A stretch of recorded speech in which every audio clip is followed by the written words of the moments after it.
Hi hello എല്ലാവർക്കും നമസ്കാരം. അപ്പോൾ നമ്മളിന്ന് എമ്പുരാൻ കണ്ടു. എമ്പുരാൻ്റെ ഷോ കഴിഞ്ഞ് ഇറങ്ങി വന്നേക്കുവാണ്. പടത്തിൽ സസ്പെൻസോ കാര്യങ്ങളൊന്നും പറയുന്നില്ല. പടം ഒരു വൺ ടൈം വാച്ചബിൾ എന്ന് മാത്രമേ പറയാൻ പറ്റുള്ളൂ. രണ്ട് തവണ കാണാൻ മാത്രമൊന്നുമില്ല. തിയേറ്ററിൽ ഒരു പ്രാവശ്യം പോയി ഇരുന്ന് കാണാം, അത്ര തന്നെ. പിന്നെ BGM, ലാലേട്ടൻ്റെ ഇൻട്രോ ഒക്കെ ഭയങ്കരമായിട്ട് നമ്മൾ നിരാശപ്പെടുത്തി. ഒരുപാട് പ്രതീക്ഷിച്ചിരുന്നു, പക്ഷേ അതിൻ്റെ ഏഴായാലത്തെത്തിയിട്ടില്ല ആ BGM ഒന്നും എന്ന് തന്നെ പറയാം.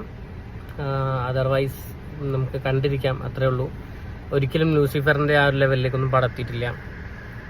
ഒരുപാട് രാജ്യത്ത് പോയി എന്ന് വിചാരിച്ചിട്ട് നമ്മൾ ആ രാജ്യങ്ങൾ മാത്രം ബേസ് ചെയ്തിട്ടൊരു സിനിമ പറയുമ്പോൾ ഭയങ്കരമായിട്ട് നമുക്കൊരു കണക്ഷൻ കിട്ടാത്തൊരു പ്രശ്നമൊക്കെ വരും പടം കാണുമ്പോൾ.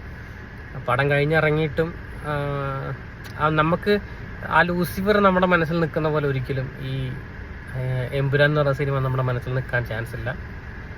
പിന്നെ മേക്കിംഗ് സ്റ്റൈല് ഒക്കെ കൊള്ളാം, അതൊക്കെ അടിപൊളിയായിട്ടുണ്ടായിരുന്നു. ഒരു ഇൻ്റർനാഷണൽ ലെവലുള്ള മേക്കിംഗ് ഒക്കെയാണ് ചെയ്തിട്ടുണ്ടായിരുന്നത്.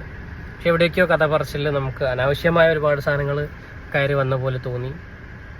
എനിക്ക് തോന്നിയ കാര്യമാണ് പറയുന്നത്, എല്ലാവർക്കും അങ്ങനെ തോന്നണമെന്നില്ല. പിന്നെ ക്യാമിയോ റോൾസിൻ്റെ കാര്യമൊന്നും ഞാൻ പറയുന്നില്ല, നിങ്ങൾ പോയിട്ട് കണ്ടാൽ മതി. ഓക്കെ, അപ്പം താങ്ക്സ് ഫോർ വാച്ചിങ്.